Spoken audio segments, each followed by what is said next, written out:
लॉजवर बोलावून 22 वर्षीय तरुणीवर अत्याचार।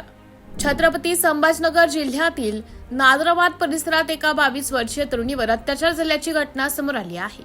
या प्रकरणी खुलताबाद पोलीस ठाण्यात गुन्हा दाखल करण्यात आला आहे। मिळालेल्या माहितीनुसार यश उर्फ गौरव गायकवाड आणि संबंधित तरुणी हे दोघेही अनेक वर्ष एका खासगी दुकानात एकत्र काम करत होते। ओळखीचे रूपांतर मैत्रीत आणि त्यानंतर प्रेमसंबंधात झाले होते। काही दिवसांनी दोघांचे संबंध तुटले। त्यानंतर आरोपी काही काळ मुंबई येथे गेला होता। परत आल्यानंतर आरोपीने तरुणीशी संपर्क साधून तिचे काही छायाचित्रे व चित्रफीत आपल्या ताब्यात असल्याचं सांगितलं। ती हटवायची असतील तर सांगितलेल्या ठिकाणी येण्याची अट घातली। तरुणी भीतीपोटी नादराबाद येथील एका लॉजवर गेली। तेथे आरोपीने तिच्यावर जबरदस्तीने अत्याचार केल्याचा आरोप आहे। त्यानंतर तरुणीने छायाचित्रे व चित्रफीत हटवण्याची मागणी केली असता आरोपीकडे तसे काहीही नसल्याचं सांगितल्याची माहिती आहे। आपली फसवणूक झाल्याचं लक्षात आल्यानंतर तरुणीने खुलताबाद पोलीस ठाणे येथे तक्रार दाखल केली। या प्रकरणाचा पुढील तपास पोलीस निरीक्षक धनंजय फराटे करीत आहेत। परवा रात्रीला एक बलात्काराचा गुन्हा दाखल खुलताबाद पोलीस स्टेशनमध्ये झालेला आहे। नेमकं काय प्रकरण होतं? 28 फेब्रुवारी रोजी एका 22 वर्षीय पीडित युवतीच्या तक्रारीवरून भारतीय न्याय संहिता कलम 69 म्हणजे लैंगिक अत्याचाराचा गुन्हा दाखल केलेला आहे।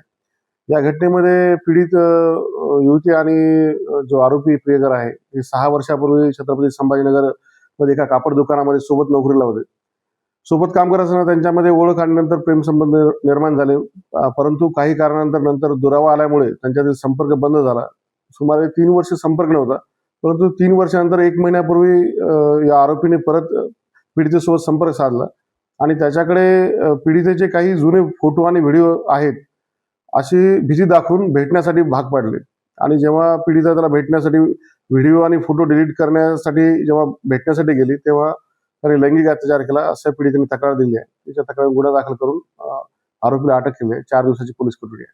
आणि ज्या खुलताबाद शहरामध्ये जे नंद्राबाद गाव आहे त्या नंद्राबाद गावाची जी लॉजिंग आहे त्या लॉजिंगवर हा पूर्णपणे प्रकार घडलेला आहे।